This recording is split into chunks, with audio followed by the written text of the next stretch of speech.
हाय. काल माझा नवरा बॉईज ट्रिपला गेला. पण गंमत म्हणजे त्यांनी माझी परवानगी वगैरे मागितलीच नाही. तो मला थेट म्हणाला की मी जातोय.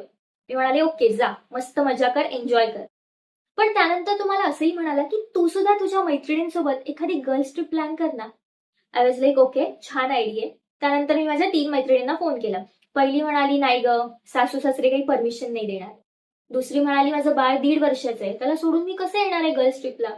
आणि तिसरी म्हणाली नाही नाही, लग्नानंतर नवऱ्याशिवाय ट्रिप मी इमॅजिनच नाही करू शकत, मी त्याला खूप मिस करेन, तर तुम्ही जाऊन एन्जॉय करा. पण या सगळ्या रिप्लाय नंतर मला हे जाणवलं की स्वतःला वेळ देण्यापूर्वी सुद्धा आपण आधी नवरा, घर, संसार, मूलबाळ, सासू सासरे या सगळ्यांचा विचार करतो. याचा अर्थ असं नाही की मुलं घराची काळजी करत नाही, ते घराला मिस करत नाही किंवा त्यांच्या प्रायोरिटीज नसतात.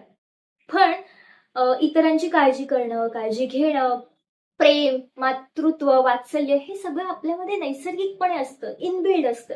आणि जरी आपण चुकून एखाद्या ट्रिपला गेलो, तरी तिथेही आपण अर्धा विचार घराचाच करत असतो, की घरी काय झालं असेल, घरी सगळं ओके असेल ना.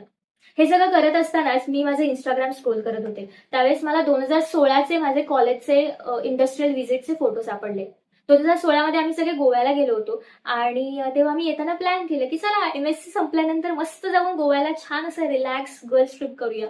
आज 9 वर्ष होऊन गेले तरी ती गर्ल्स ट्रिप काही आमची पूर्ण झाली नाही. आय एम शुअर तुमच्यापैकी पण खूप जणांची कॉलेजमधली ट्रिपच शेवटची ट्रिप असेल. कधी कधी खरंच असं वाटतं की आयुष्यातली खरी गर्ल्स ट्रिप ही लग्नाआधीच होते.